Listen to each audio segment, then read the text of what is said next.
So the NT Loop banded front squat is a great exercise for targeting the glutes, the hamstrings, the quads, the same muscles that you would get in a traditional squat or even a front squat or a goblet squat without the band. But the nice benefit of the band is going to be that you're going to have a little bit of an external cue. So as you get into it, as far as understanding like why would I choose this over a different version, it's the fact that they have to really kind of drive those knees out. Now for a lot of people, this tends to be an issue when they squat anyways, and sometimes you might see it in an assessment, for example. We see those knees cave in at the bottom of the squat. And you guys know, as you're going through the information, that sometimes that means we've got a weakness in the glute med. And so this forces us to really have to work against that band. And I find it helpful because sometimes when someone's squatting, you can give them that verbal cue, but sometimes they need a kinesthetic cue. So this serves really well to do that and to force them to really drive those knees out. So hopefully, even when they go to squat in some other format, whether it's with a bar or without the band, they start applying that same motion. So it's a really great way to coach and do that without having to worry too much about all the coaching cues.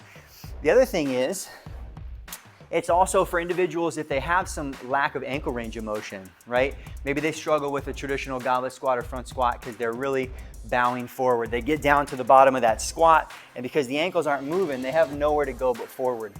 So this band, not only are you having to drive out against the band, but it's also got a little forward pull. So this allows me to really sit those hips back and get a little bit more depth. And even from the ankle range of motion, because of the leverage of the weight in the band in front, I'm able to sit down into a position that I might normally fall back in if I don't have that great ankle range of motion. So great exercise to help solve some of those problems and still allow someone to load up the actual movement.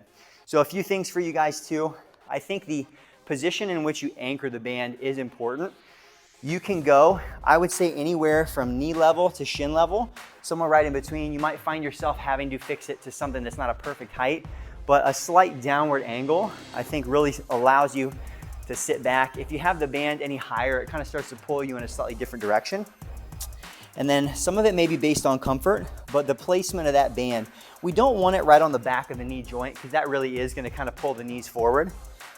But having it right there, top of the calf, as we go to have to stand up, you'll find you may also feel a little bit of additional quad work here because your quads are having to really work against some resistance they don't normally have to straighten out. So a lot of great things that come with it. And just as far as issues to look out for, this probably goes with all types of front squatting, but here as well is looking for that bowing forward, right? That weight's pulling them forward. Some of that may be a coaching cue to really stay tight and sit back.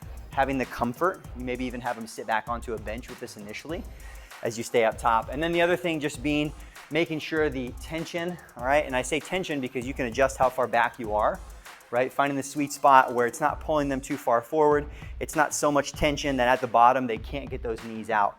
If you're looking, you should be able to see those knees track right over the top of that second toe, right? So the NT Loop front squat, great lower body exercise that adds in some stability and even some corrective elements without you having to do just an isolated corrective exercise.